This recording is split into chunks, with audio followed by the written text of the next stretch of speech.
कभी भी पर्याप्त नहीं। जब अमीर व्यक्ति मूर्खतापूर्ण काम करते हैं। जॉन बोगले वैंगार्ड के संस्थापक थे, जिनका सन 2019 में निधन हो गया। उन्होंने एक बार धन दौलत के बारे में एक ऐसी कहानी सुनाई जो कुछ ऐसा दर्शाती है जिसके बारे में हम अधिक नहीं सोचते।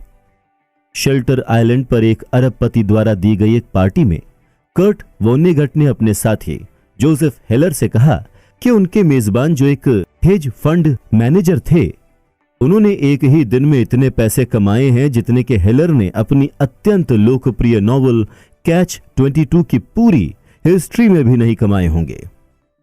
हेलर ने उत्तर दिया, हाँ, लेकिन मेरे पास वो है जो उसके पास कभी नहीं होगा, पर्याप्त। मैं इस शब्द की सिंपल आर्टिस्ट्री से स्तब्ध रह गया, स्तब्ध, जिसके दो कारण हैं। पहला, क्योंकि मुझे खुद जीवन में बहुत कुछ मिला है, और दूसरा क्योंकि जोसेफ हेलर ने जो कहा वो एकदम सही था। हमारे समाज के एक अंश के लिए, जिसमें हम में से काफी समृद्ध और शक्तिशाली लोग शामिल हैं, आजकल कोई सीमा ही नहीं है जो पर्याप्तता को डिफाइन कर सके।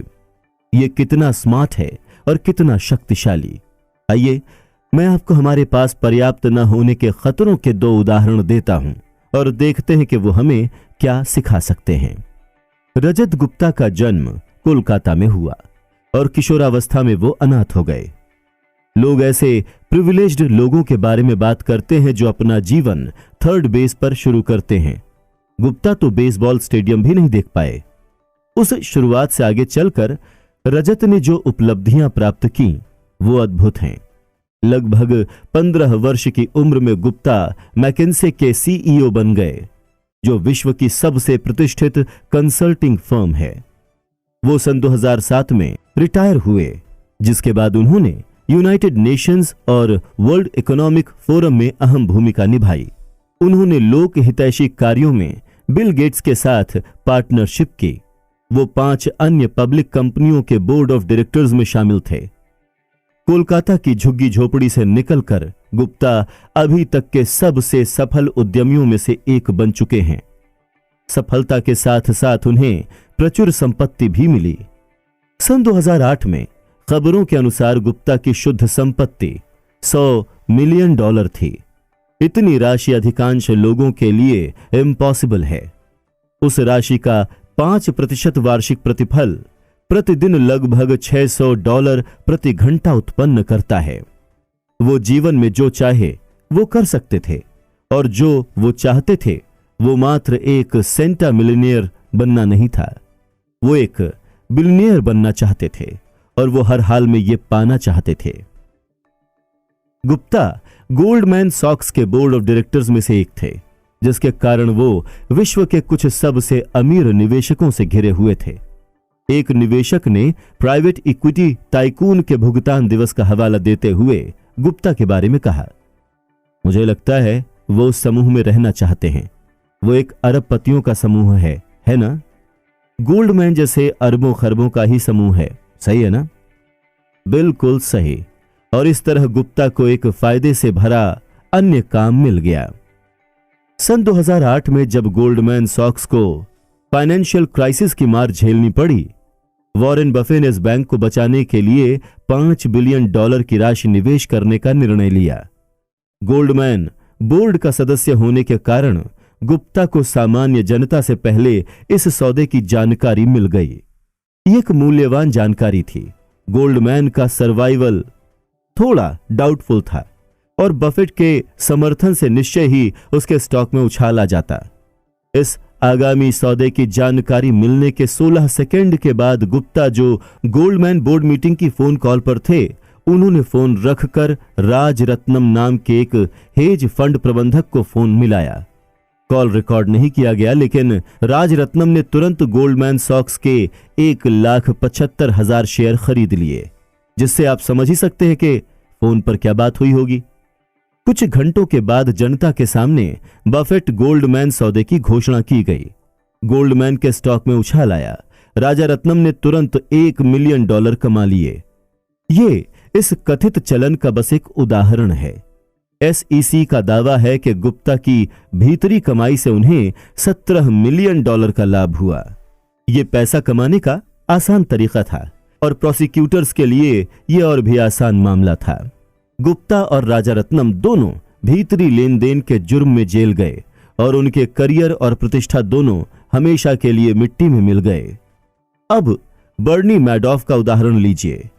उसके अपराध के बारे में सब भली भांति जानते हैं। मैडोफ चार्ल्स पॉन्जी के बाद से अब तक का सबसे कुख्यात पॉन्जी चालबाज है।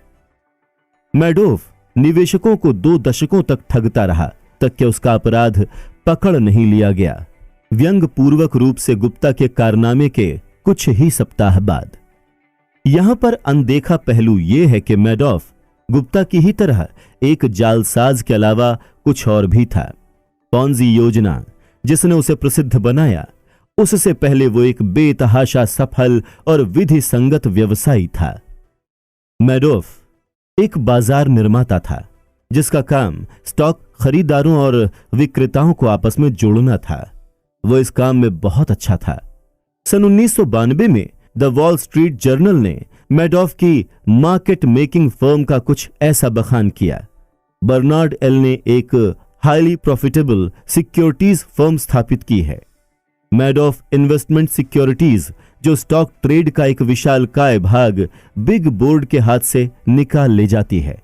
मैडॉफ फर्म द्वारा एक्सचेंज में इलेक्ट्रॉनिक रूप से किया जाने वाला $740 मिलियन का प्रतिदिन औसत ट्रेड न्यूयॉर्क एक्सचेंज का कुल 9% है।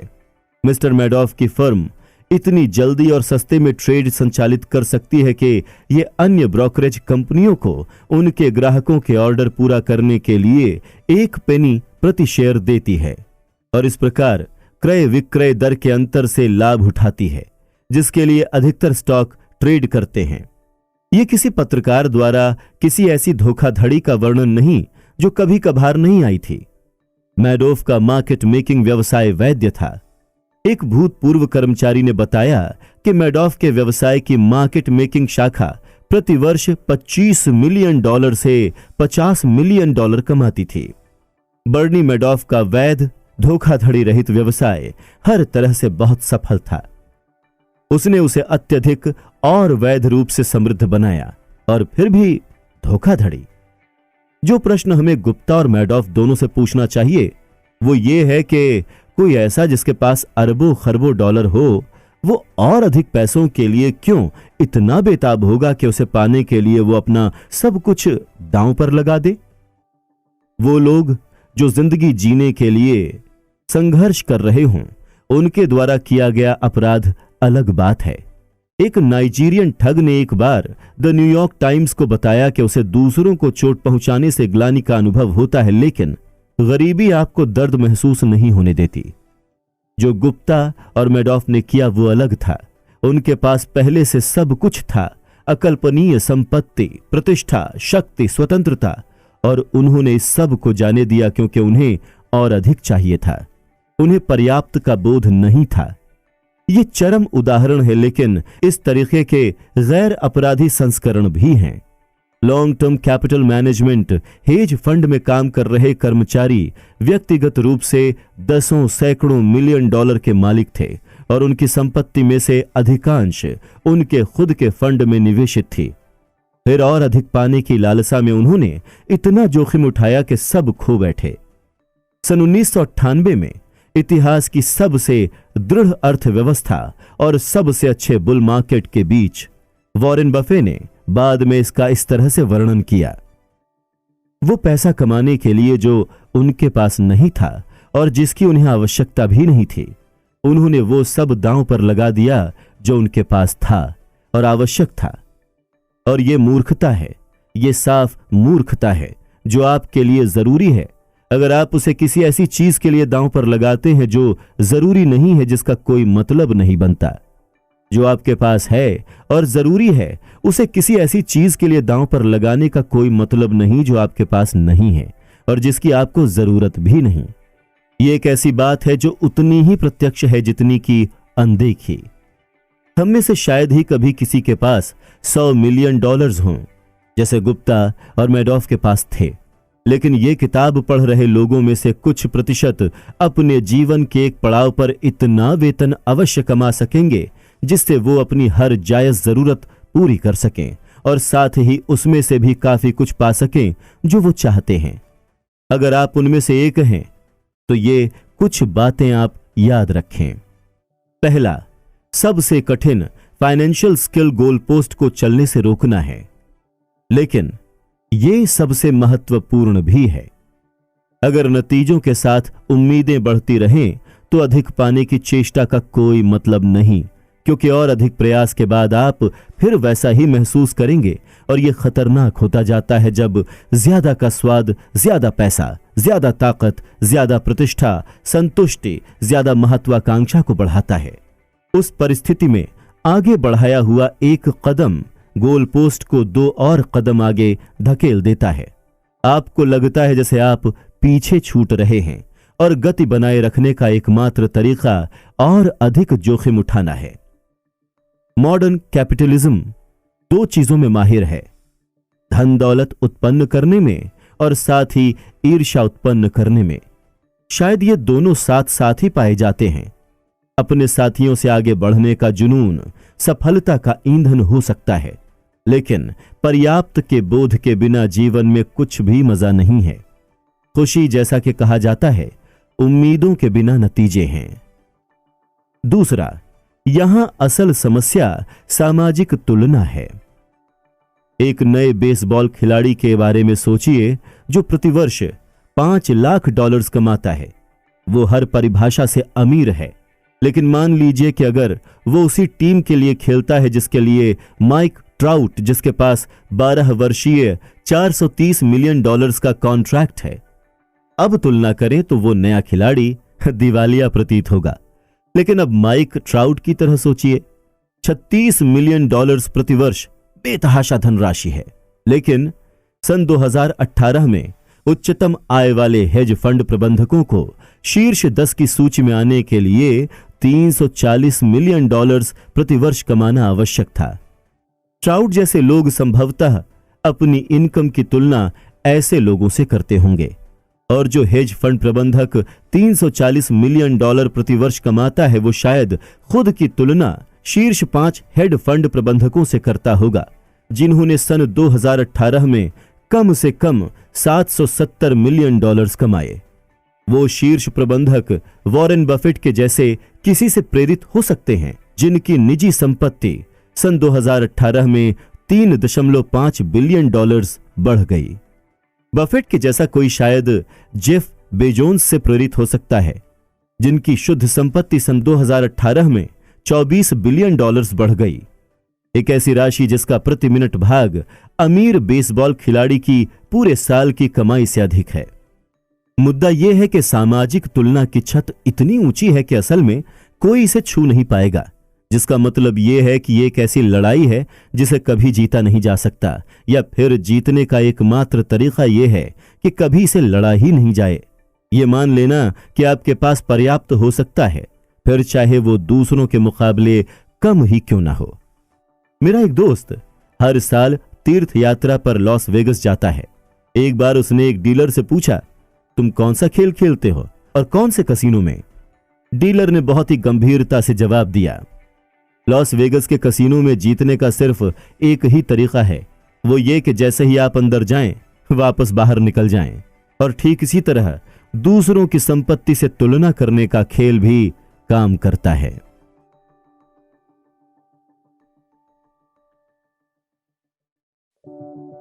पहला, सबसे कठिन फाइनेंशियल स्किल गोल पोस्ट को चलने से रोकना है, लेकिन यह सबसे महत्वपूर्ण भी है। अगर नतीजों के साथ उम्मीदें बढ़ती रहें तो अधिक पाने की चेष्टा का कोई मतलब नहीं, क्योंकि और अधिक प्रयास के बाद आप फिर वैसा ही महसूस करेंगे और यह खतरनाक होता जाता है जब ज्यादा का स्वाद ज्यादा पैसा, ज्यादा ताकत, ज्यादा प्रतिष्ठा, संतुष्टि, ज्यादा महत्वाकांक्षा को बढ़ाता है। उस परिस्थिति में आगे बढ़ाया हुआ एक कदम गोल पोस्ट को 2 और कदम आगे धकेल देता है। आपको लगता है जैसे आप पीछे छूट रहे हैं और गति बनाए रखने का एकमात्र तरीका और अधिक जोखिम उठाना है। मॉडर्न कैपिटलिज्म दो चीजों में माहिर है, धन दौलत उत्पन्न करने में और साथ ही ईर्ष्या उत्पन्न करने में। शायद ये दोनों साथ साथ ही पाए जाते हैं। अपने साथियों से आगे बढ़ने का जुनून सफलता का ईंधन हो सकता है, लेकिन पर्याप्त के बोध के बिना जीवन में कुछ भी मजा नहीं है। खुशी, जैसा कि कहा जाता है, उम्मीदों के बिना नतीजे हैं। दूसरा, यहां असल समस्या सामाजिक तुलना है। एक नए बेसबॉल खिलाड़ी के बारे में सोचिए जो प्रतिवर्ष $5 लाख कमाता है। वो हर परिभाषा से अमीर है, लेकिन मान लीजिए कि अगर वो उसी टीम के लिए खेलता है जिसके लिए माइक ट्राउट, जिसके पास 12 वर्षीय $430 मिलियन का कॉन्ट्रैक्ट है। अब तुलना करें तो वो नया खिलाड़ी दिवालिया प्रतीत होगा। लेकिन अब माइक ट्राउट की तरह सोचिए, $36 मिलियन प्रतिवर्ष बेतहाशा धनराशि है। लेकिन सन 2018 में उच्चतम आय वाले हेज फंड प्रबंधकों को शीर्ष 10 की सूची में आने के लिए $340 मिलियन प्रतिवर्ष कमाना आवश्यक था। ट्राउट जैसे लोग संभवतः अपनी इनकम की तुलना ऐसे लोगों से करते होंगे, और जो हेज फंड प्रबंधक $340 मिलियन प्रतिवर्ष कमाता है वो शायद खुद की तुलना शीर्ष 5 हेड फंड प्रबंधकों से करता होगा, जिन्होंने सन 2018 में कम से कम $770 मिलियन कमाए। वो शीर्ष प्रबंधक वॉरेन बफेट के जैसे किसी से प्रेरित हो सकते हैं, जिनकी निजी संपत्ति सन 2018 में $3.5 बिलियन बढ़ गई। बफेट के जैसा कोई शायद जेफ बेजोन्स से प्रेरित हो सकता है, जिनकी शुद्ध संपत्ति सन 2018 में $24 बिलियन बढ़ गई। एक ऐसी राशि जिसका प्रति मिनट भाग अमीर बेसबॉल खिलाड़ी की पूरे साल की कमाई से अधिक है। मुद्दा यह है कि सामाजिक तुलना की छत इतनी ऊंची है कि असल में कोई इसे छू नहीं पाएगा, जिसका मतलब यह है कि यह एक ऐसी लड़ाई है जिसे कभी जीता नहीं जा सकता, या फिर जीतने का एकमात्र तरीका यह है कि कभी इसे लड़ा ही नहीं जाए। यह मान लेना कि आपके पास पर्याप्त हो सकता है, फिर चाहे वो दूसरों के मुकाबले कम ही क्यों ना हो। मेरा एक दोस्त हर साल तीर्थ यात्रा पर लॉस वेगस जाता है। एक बार उसने एक डीलर से पूछा, तुम कौन सा खेल खेलते हो और कौन से कसीनो में? डीलर ने बहुत ही गंभीरता से जवाब दिया, लॉस वेगस के कसीनो में जीतने का सिर्फ एक ही तरीका है, वो ये कि जैसे ही आप अंदर जाएं वापस बाहर निकल जाएं। और ठीक इसी तरह दूसरों की संपत्ति से तुलना करने का खेल भी काम करता है। तीसरा, पर्याप्त बहुत कम नहीं होता। पर्याप्त होने का विचार रूढ़िवाद के जैसा लग सकता है, जिसमें अवसरों और क्षमता को छोड़ दिया जाए। मुझे नहीं लगता यह ठीक है। पर्याप्त का मतलब यह समझना है कि इसका ऑपोजिट और अधिक की भूख आपको पछतावे के छोर पर लाकर खड़ा कर देगी। यह जानने का एकमात्र तरीका कि आप कितना खाना खा सकते हैं यही है कि आप तब तक खाना खाएं जब तक कि बीमार न पड़ जाएं। कुछ ही लोग ऐसा करते हैं क्योंकि उल्टी करने की तकलीफ खाने के स्वाद से ज्यादा होती है, लेकिन किसी कारण यह तर्क व्यवसाय और निवेश में नहीं चलता, और अधिकतर लोग तब जाकर रुकते हैं जब वो टूट जाएं या रुकने पर मजबूर हो जाएं। ये अबोध रूप में कुछ ऐसा भी हो सकता है, अपने काम में अक्रियाशील हो जाने से लेकर एक जोखिम भरा इन्वेस्टमेंट एलोकेशन जिसे आप कायम न रख सकें। दूसरी तरफ दुनिया में रजत गुप्ता और बर्नी मैडोफ जैसे लोग हैं जो चोरी करने पर उतर आते हैं, क्योंकि उन्हें लगता है कि बिना नतीजे की परवाह किए हर डॉलर हासिल करना जरूरी है। जो भी हो, हर एक इनएबिलिटी डॉलर को ठुकराने की असमर्थता आगे चलकर आपको भारी पड़ेगी। चौथा, बहुत सी चीजें जोखिम में डालने लायक नहीं होती, चाहे पोटेंशियल गेन कितना ही अधिक हो।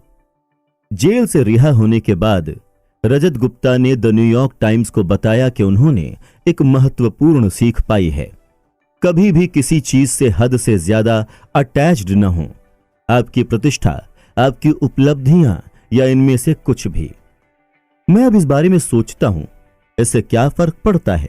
ठीक है, जो हुआ उसने मेरी प्रतिष्ठा अनुचित रूप से नष्ट कर दी, और ये तभी तकलीफ देता है अगर मैं अपनी प्रतिष्ठा से बहुत लगाव रखता हूं। ये शायद उनके अनुभव से लिया जाने वाला सबसे खराब सबक मालूम पड़ता है और मुझे लगता है कि ये एक ऐसे आदमी का खुद को तसल्ली देने के लिए बहाना है जो बुरी तरह से अपनी प्रतिष्ठा वापस चाहता है, लेकिन अब वो जा चुकी है। प्रतिष्ठा अमूल्य है, आजादी और स्वावलंबन अमूल्य हैं, परिवार और दोस्त अमूल्य हैं, जिन्हें आप प्यार करते हैं उनसे प्यार पाना अमूल्य है, खुशी अमूल्य है और इन सब को बनाए रखने का सबसे अच्छा तरीका यह जानना है कि कब आपको वो जोखिम उठाना बंद कर देना चाहिए जो इन्हें नुकसान पहुंचाते हैं। ये जानना कि कब आपके पास पर्याप्त है। अच्छी खबर यह है कि पर्याप्त का निर्माण करने वाला सबसे शक्तिशाली औजार अद्भुत रूप से सरल है और ऐसे जोखिमों की मांग नहीं करता जो इनमें से किसी भी चीज को हानि पहुंचाए। और यही अगला अध्याय है।